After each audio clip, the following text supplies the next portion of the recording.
فضائی میزبان کو سانس لینے میں دشواری، غیر ملکی پرواز کی کراچی میں ہنگامی لینڈنگ۔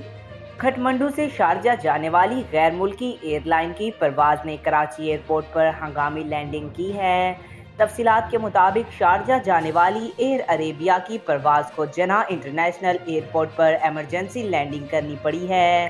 ذرائع کا کہنا ہے کہ فضائی میزبان کی طبیعت اچانک خراب ہونے پر طیارے کے کپتان نے ATC سے ہنگامی لینڈنگ کی اجازت طلب کی۔ ذرائع کے مطابق مراکش کے فضائی میزبان انس کو دوران پرواز سانس لینے میں دشواری ہوئی تھی۔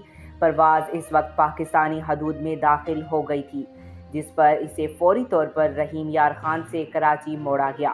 کراچی ایئرپورٹ پر لینڈنگ کے بعد فضائی میزبان انس کو سول ایوی ایشن اتھارٹی کے ڈاکٹرز نے چیک کیا، تاہم طبیعت زیادہ خراب ہونے پر غیر ملکی فضائی میزبان کو آغا خان ہسپتال منتقل کر دیا گیا۔